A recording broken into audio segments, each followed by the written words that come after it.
ఆవిరి పెట్టుకున్నాం కదండి, అవన్నీ మనం దీనిలో వేసేసుకోవాలి. అన్నీ వేసుకొని కలిపేసుకోవాలి. అంతా ఇట్లా వేసేసుకోవాలన్నమాట. అంతా వేసుకొని కలుపుకోవాలి. కలిపినాక ముట్టించుకుందాం.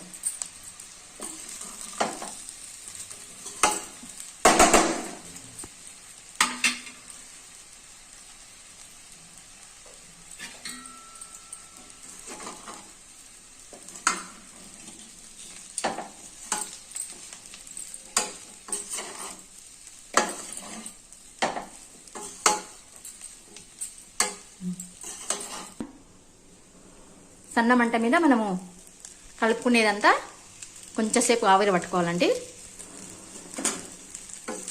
సన్న మంట మీద కొంచెం వేయించుకోవాలి మనం.